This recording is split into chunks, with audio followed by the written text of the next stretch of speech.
Winston Peters. Mr. Speaker, New Zealand First joins with other parties in marking the death of Gough Whitlam, the former Australian Prime Minister, and in acknowledging his contribution to Australian political life. He will always have a special place in Australian history because of the constitutional crisis that saw his dismissal from office whilst Prime Minister. That event still reverberates in Australian political life today. It cannot be denied, though, that he was a gifted and charismatic and courageous politician and had a real character. When visiting the Queen, he was required to go to the outfitter first and dress up in tails, and he was asked by the outfitter, "What side do you dress on?" To which he said, "Both sides, comrade, both sides." On another occasion, he was asked to go and kick the ball off at the former Queensland versus New South Wales annual state match before it became what it is today. The game of origin.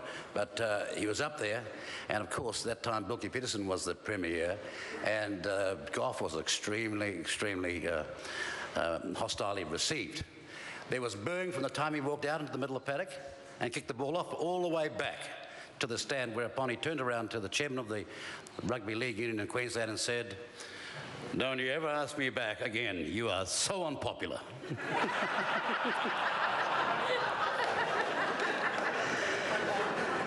And it also can't be denied that he was seriously let down by a number of his colleagues. People can remember the Kim Lamy affair and the illegal loan offshore.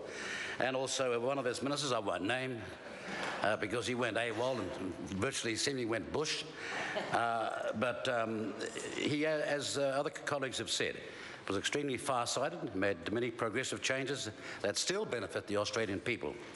He was active in political life well into his 90s. So for some of you, there's hope into the future. You're only jealous. But it cannot be denied, Mr. Speaker, that Gough Whitlam was truly a great Australian. The Honourable Te Flavon. Tēnā koe, Mr. Speaker. I te ata nei kōrero hia ko te āhuatango